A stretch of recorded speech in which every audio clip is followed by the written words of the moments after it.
What's up, guys? Listen, new information on the Shanquella Robinson case. This time it is coming from the autopsy. Now, listen, I know there's a lot of things circling around on the internet. A lot of people are posting their theories about what's going on. Fine. Let's actually talk about what's going on in Mexico up to this time and actually the telling signs on the autopsy that basically point to the Cabo 6, right? As the people that were ultimately responsible for Shanquella's death. Now, if you guys haven't watched my old videos, there's a whole playlist. I go into stuff in detail, but let me just bring everybody up to speed in case you haven't seen those videos. I'll be quick and we'll get into the autopsy, okay? Because it's actually really startling, and this is what triggered the investigation in Mexico. So, where are we? They went down there, okay? Something happened. We know from the video that she was violently attacked. We know, according to the family, that there is a second video. There were 3 women there. Winter Donovan was supposed to be the person that delivered the blow. There were 2 other women there. Dejanay, who people are saying works as, if not a nurse, somebody in the medical field. However, to be fair, with the injury she had, who knows, okay? Let's put that on the back burner. Let me just speed up a little bit. Okay, something happened. They called the concierge of the hotel resort they were staying at. They did not call the doctors, they called the concierge. The concierge sent their own people, they had a doctor that they specifically picked out from a clinic that's also on their property to come and check them out. This is where things get weird.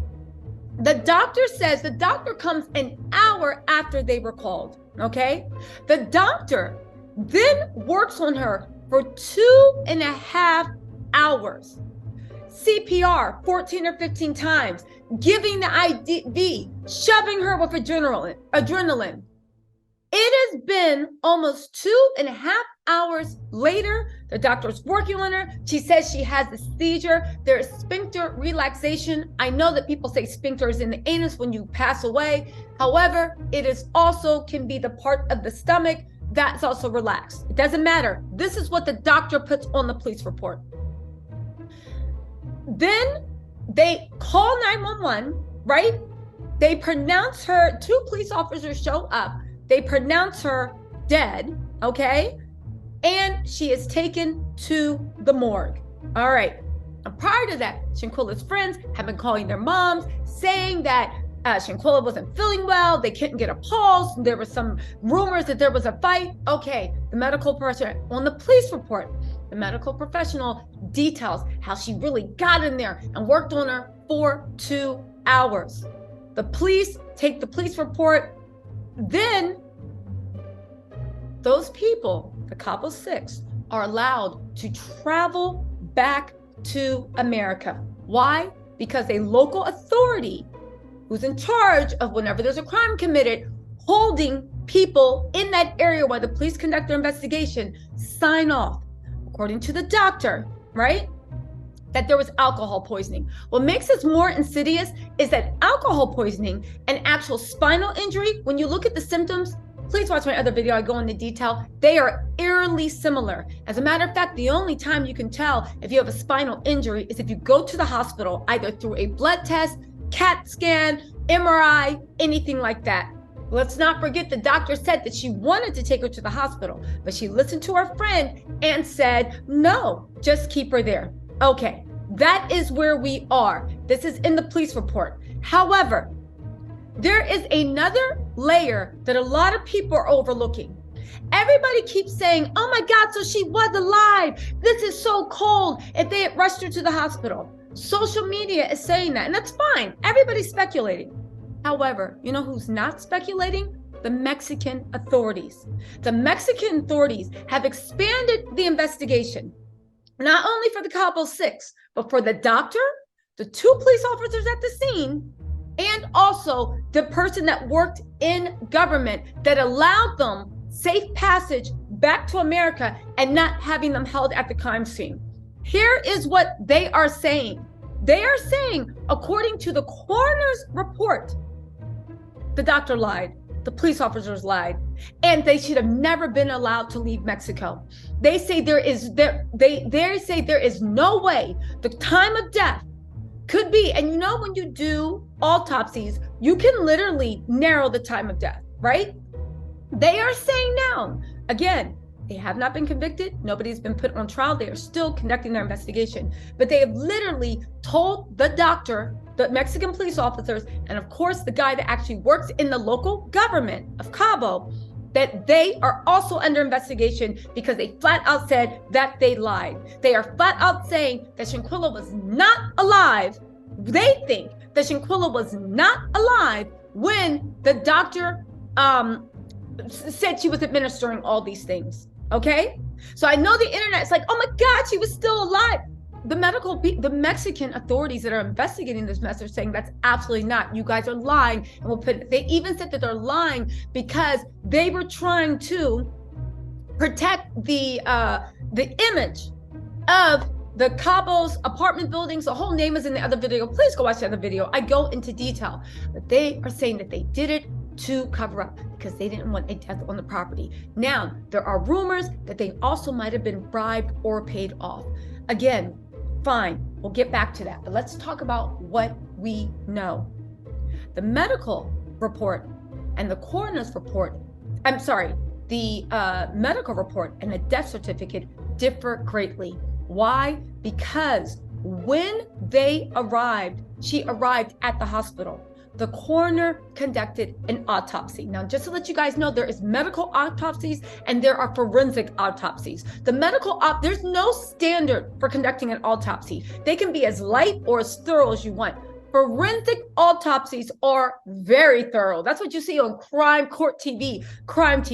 That is what Shanquella's parents are paying for. And they are waiting for those results to come back because a medical autopsy takes weeks. It is grueling. They leave no stone unturned. It is forensic leaves no stone unturned. It is very, very grueling. We are all waiting a bit. However, we do have the results of the Mexican, that was the autopsy, the medical autopsy that was conducted in Mexico. And there are very suspicious things on there. Okay, let's get into them. Let's go. But just know the medical autopsy is usually performed, and that's kind of like on a scale of 1 to 10, like CSI autopsy, and just like, oh, let's look her over and make sure that she's actually a man or a woman. You know what I'm saying? Like, a medical autopsy is like a level 4 or 5, even though there's no standard. And you know, forensics is like a level 10. The medical autopsy is performed whenever there looks to be any question about the way they died at all. The police report said they were alcohol poisoning. However, according to the family, the coroner, when they conducted the autopsy, noticed that she had, the coroner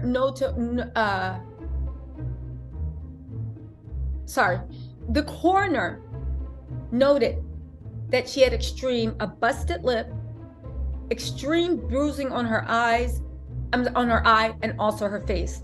They found tremendous bruising on her back and head, which lets you know she was stomped out. Okay? Interestingly enough, on the medical autopsy, right? They didn't mention that they had tested for alcohol at all. There was no mention of whether there was alcohol in her system or not. Interestingly enough, on the medical autopsy, they were asked to check off.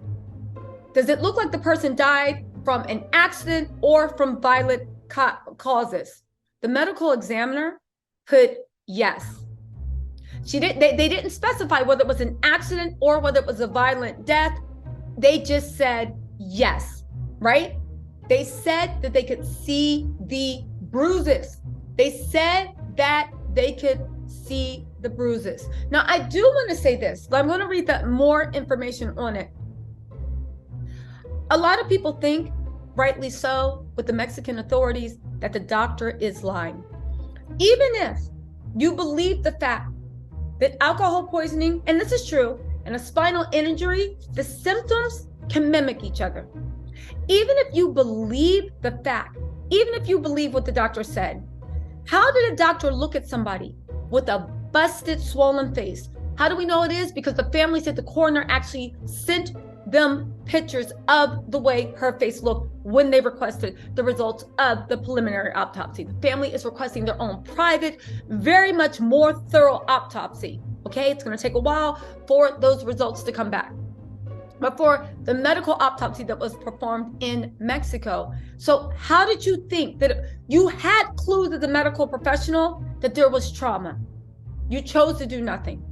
When you as a medical professional think that there is alcohol poisoning, the fact that you asked a non-medical professional that is not her next of kin, should we take her to the hospital, and those people say no, so you decide not to do that? Do you know why that is crazy? Because every doctor, no matter what, takes a Hippocratic oath. There we go. I knew that word was in there somewhere. They take a Hippocratic oath. Your duty is for the person that is in mortal danger. Why, as you as a doctor, if you believe that somebody is in need of urgent medical care, why would you ask somebody that's not, hey, what do you want to do?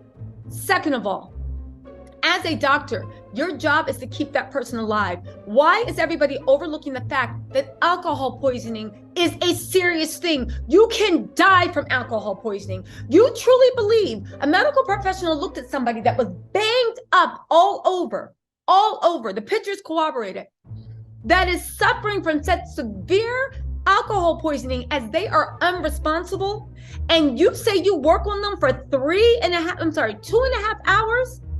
2.5 hours before you decide, and they have a seizure, all this stuff before, and before you decide to actually take them to a hospital, and through everything, even the seizure, you still decided that a hospital wasn't necessary?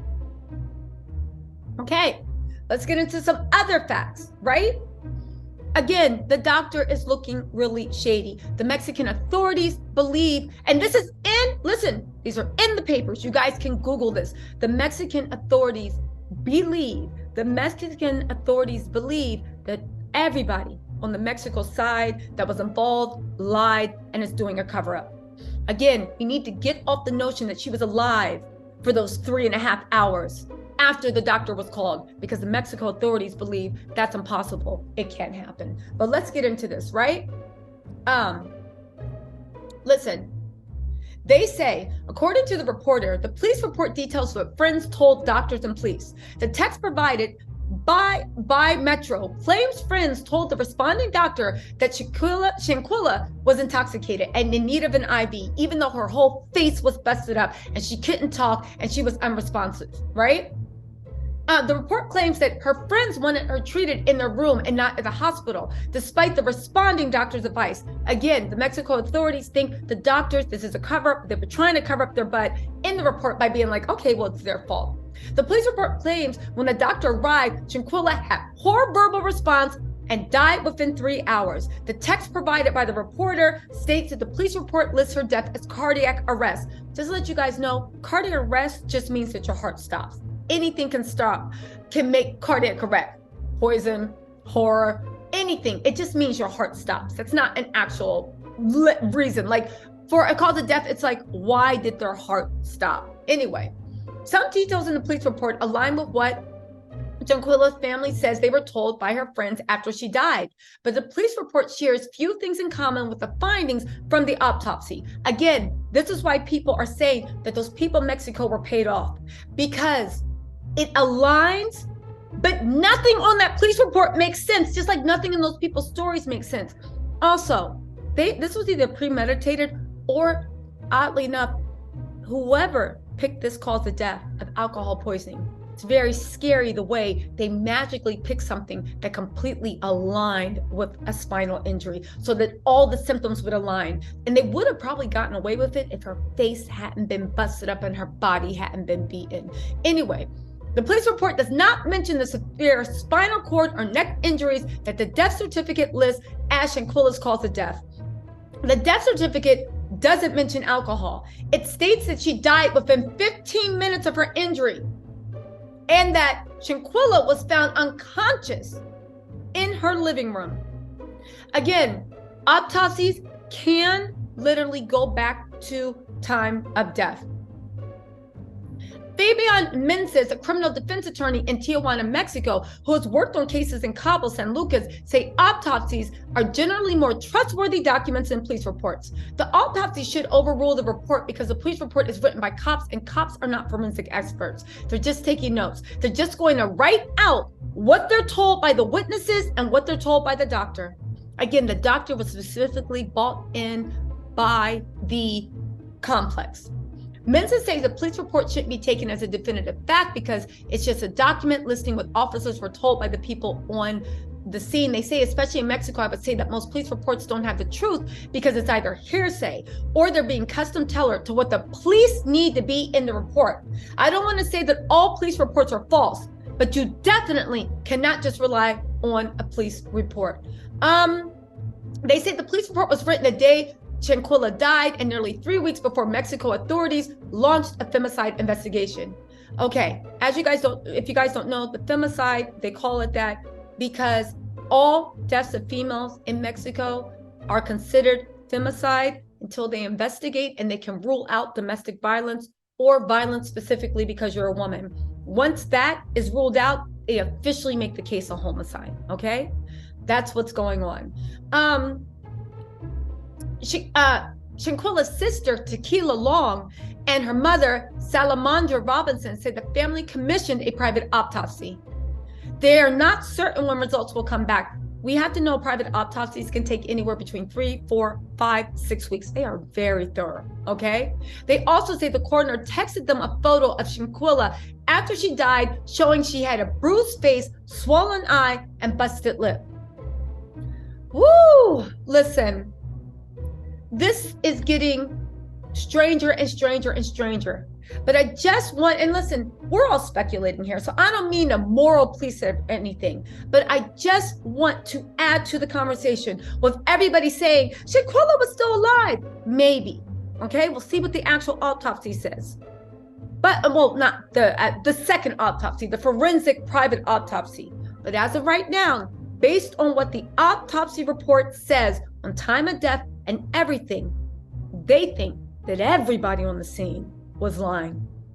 And they are investigating everyone. The FBI has given permission for Mexico to conduct the investigation. Well, not Mexico's conducting an investigation, but the FBI has given permission to extradite. You guys, this is unfolding. I just want to drop these tidbits in and just add our voices to the conversation. Again, there is a GoFundMe, there is a petition. Tag everybody you can on Twitter. The President of the United States, the President of Mexico, the local mayor, the FBI, everybody in Cabo San Lucas, go to their city council and just be like, follow, follow, follow. Tag everybody and say, we need answers and do not let up. You guys, the last thing we want to do is sit idly by waiting for people to come to the conclusions, because the first time we did that, they told us that sweet baby had died of alcohol poisoning.